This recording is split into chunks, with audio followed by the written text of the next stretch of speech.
Press the bell icon and never miss the video from physics की पाठशाला। Hello guys, it's Faiz Ahmad Faiz. Welcome है आपका अपने चैनल फिज़िक्स की पाठशाला पर। और आज मैं आप लोगों के सामने एक नई टेक्निक लेके आया हुआ हूँ और नए तरीके के साथ, और मुझे लगता है कि आप लोग को ये सारी चीज़ें पसंद आएंगी। तो चलिए शुरू करते हैं यूनिट वेक्टर। और ये क्लास 11 का टॉपिक है। जो वेक्टर हम लोग का छूट गया था थोड़ा सा वेक्टर कंप्लीट करने के बाद और आगे हम लोग सारी चीज़ें स्टडी करेंगे। ठीक है, तो चलिए आइए स्टार्ट करते हैं यूनिट वेक्टर के बारे में। और आप लोग मुझे कमेंट करिएगा कि ये चीज़ आपको कैसी लगी। अगर आप लोग ऐसे चाहेंगे तो मैं आपको ऐसे लेक्चर दूंगा, आप लोग वैसे चाहेंगे तो मैं आपको वैसे लेक्चर दूंगा। जिस तरीके से आप चाहेंगे आपको उस तरीके से सारे लेक्चर प्रोवाइड होंगे। और लाइव स्ट्रीमिंग के लिए भी ये सारी चीज़ें बहुत ही अच्छी हैं, जैसा आप चाहेंगे वैसा सारी चीज़ें आपको मिलेंगी। ठीक, तो चलिए आइए शुरू करते हैं यूनिट वेक्टर के बारे में। ठीक है, देखिए हम लोग ने वेक्टर के बारे में पढ़ा हुआ था।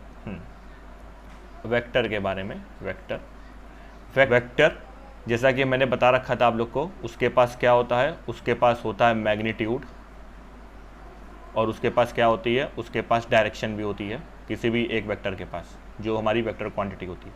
राइटिंग थोड़ी सी अगर गड़बड़ बन रही है तो मैं धीरे धीरे इसको सही करने की कोशिश करूँगा, क्योंकि देखना सामने या लिखना इधर से है तो थोड़ी सी हो सकती है गड़बड़ राइटिंग, लेकिन आपको समझ में आएगा। ठीक है, तो वेक्टर हमारी एक ऐसी क्वांटिटी जिसके पास मैग्नीट्यूड होता है, उसके पास डायरेक्शन होती है।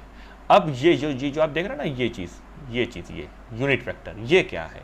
तो देखो, ये हमारे पास एक पूरा फुल वेक्टर है। ये जो आप देख रहे हैं, ये जो एरो आप देख रहे हैं, ये हमारे पास एक फुल वेक्टर है।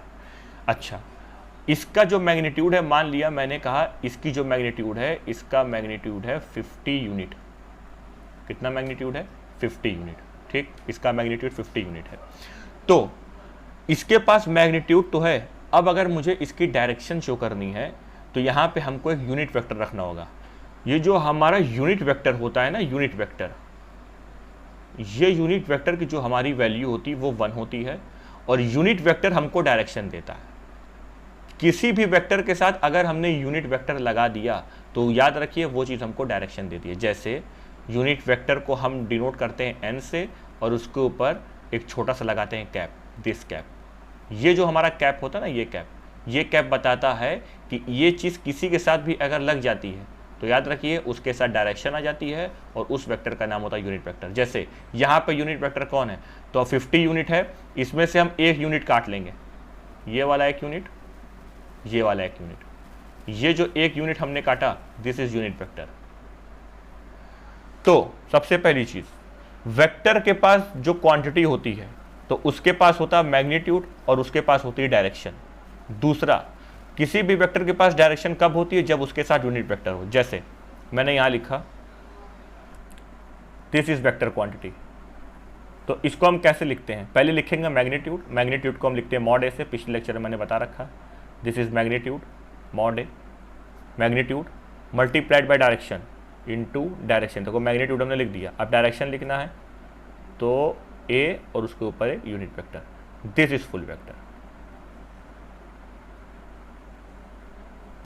तो what is unit vector? Unit vector equal to full vector divided by mod of vector.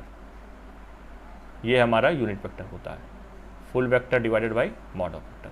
तो आपको ये सारी चीजें याद रखनी है। ठीक है, तो इस चीज को नोट करिए। यूनिट वेक्टर होता क्या है, तो याद रखिए यूनिट वेक्टर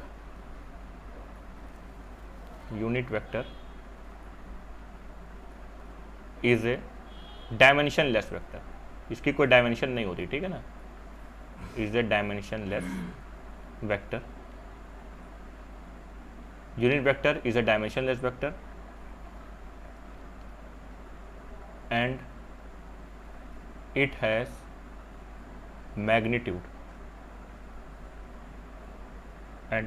magnitude only 1। तो यूनिट वेक्टर का मैग्नीट्यूड क्या होता है? 1, और इसका जो सिंबल होगा ये होगा n कैप। कैप क्या बताता है? यूनिट वेक्टर बताता है। अब किसी भी वेक्टर को अगर हमें लिखना है तो this is full vector is equal to, तो फुल वेक्टर में क्या होता है? मैग्नीट्यूड होता है, this is magnitude, full vector में मैग्नीट्यूड होता है, और यूनिट वेक्टर उसका ए कैप दिस। ठीक, तो यूनिट वेक्टर का अगर हमें यहाँ से फॉर्मूला बनाना है तो व्हाट इज यूनिट वेक्टर, तो unit vector is equal to full vector upon mod of vector. ये full vector upon mod of vector, this is called what, this is called unit vector. ठीक है, तो इसके बारे में आप लोग सीख लिए।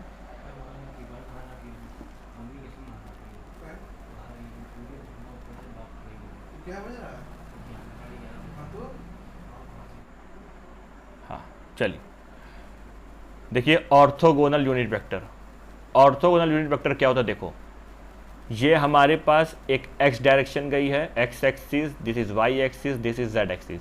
जेड एक्सिस क्या है, देखिए ये हमारी एक्स एक्सिस है, ये हमारी वाई एक्सिस है, और जेड एक्सिस बाहर के निकलते हुए तरफ। ठीक, तो इसमें हम जो यूनिट वेक्टर बनाएंगे छोटा सा, एक्स के लिए हम छोटा सा यूनिट वेक्टर काटेंगे। एक मिनट, कलर मैं ले लेता हूँ, कोई और कलर यूज़ कर ले रहा हूँ। ये ओके, देखिए एक्स के लिए जो हम यूनिट वेक्टर काटेंगे छोटा सा, ये यहाँ से हमने एक छोटा सा यूनिट वेक्टर काटा और इसको हम नाम देंगे आई कैप। वाई के लिए हमने एक छोटा सा यूनिट वेक्टर काटा, छोटा सा यूनिट वेक्टर। यूनिट वेक्टर काटना है, अगर हमारे पास 50 मैग्नीट्यूड का अगर एक एरो है, 50 मैग्नीट्यूड का एक एरो, तो उसमें से एक छोटा सा यूनिट वेक्टर आपको सिर्फ काटना है 1 मैग्नीट्यूड का, और उस पर कैप लगा के हमको डायरेक्शन मिल जाएगी। तो ये जो आई कैप हमारा है ना, ये हमको यूनिट वेक्टर बता रहा। वाई में हम ऐसे काटेंगे छोटा सा जे कैप, और जेड में हम काटेंगे छोटा सा K cap. This is I cap, this is J cap, this is K cap. तो याद रखिए आई कैप, जे कैप, के कैप, इनके 3 डायमेंशन हुए, X axis, Y axis, Z axis. ठीक है, आई कैप, जे कैप, के कैप, यही हमारे कहलाते हैं orthogonal unit vector. Orthogonal unit vector ये हमारे कहलाते हैं। ठीक, आई, जे और के। अच्छा, तो किसी भी वेक्टर को अगर हमें डायरेक्शन दे के लिखना है तो हम कैसे लिख देंगे, अगर एक्स एक्सिस में है तो उसके लिए आई कैप लगाएंगे, वाई एक्सिस में है तो उसके लिए जे कैप लगाएंगे, और अगर जेड एक्सिस में है तो उसके लिए हम के कैप लगाएंगे। ठीक, नोट कर लीजिए इस चीज को। तो आई कैप हमारा क्या है, यूनिट वेक्टर इन एक्स डायरेक्शन। जे कैप क्या है, यूनिट वेक्टर इन वाई डायरेक्शन। और के कैप क्या है, यूनिट वेक्टर इन जेड डायरेक्शन। तो किसी भी लेटर के ऊपर अगर ये कैप लग गया, कैप को ये किसी भी लेटर के ऊपर अगर कैप लग गया तो याद रखिए वो लेटर हमारा यूनिट वेक्टर कहलाएगा। और यूनिट वेक्टर के लगने से हमको क्या मिलती है, हमको डायरेक्शन मिलती है। ठीक है, तो ये चीज़ आपको अच्छे से याद रखना है। कैप लगने से वो चीज़ यूनिट वेक्टर कहलाएगी, और यूनिट वेक्टर से हमको क्या मिलेगा, यूनिट वेक्टर से हमको डायरेक्शन मिलेगी। बस, इसके आगे कुछ नहीं है। ठीक, जैसे हमने बोला 5 यूनिट इन एक्स डायरेक्शन, तो इसको लिखेंगे 5 आई कैप। अगर 5 यूनिट इन वाई डायरेक्शन है तो इसको हम लिखेंगे 5 जे कैप। बस, इसके आगे कुछ है ही नहीं। ठीक है, तो चलिए इतना हो गया, आगे करते हैं। नोट करना चाहे नोट कर लीजिए आप लोग, ये चीज़ को नोट करिए। देखिए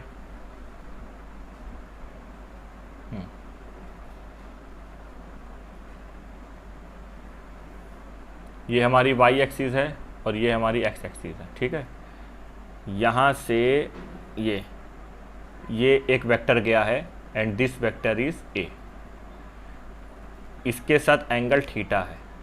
ठीक, तो याद रखिए जिस कंपोनेंट के साथ जिसके साथ थीटा एंगल होता है तो ये वाला जो हमारा एक्स का कंपोनेंट कहलाएगा, एक्स वाला ये कंपोनेंट, ये वाला कंपोनेंट हमारा कहलाएगा ए कॉस थीटा, और जिसके साथ थीटा नहीं होता तो इसके परपेंडिकुलर एक्स कॉस थीटा के परपेंडिकुलर ये कंपोनेंट हमारा कहलाएगा ए साइन थीटा।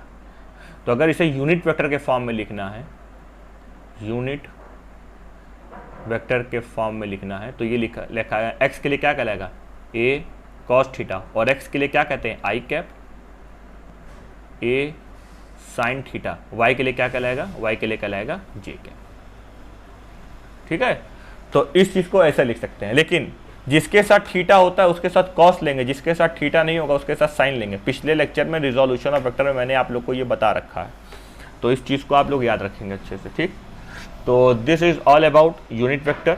और यूनिट वेक्टर में एक बार छोटी सी प्रैक्टिस और, किसी भी वेक्टर को अगर हम रिप्रेजेंट करते हैं, फुल वेक्टर को अगर आपको रिप्रेजेंट करना है तो पहले लिखते हैं magnitude of vector into unit vector, बस।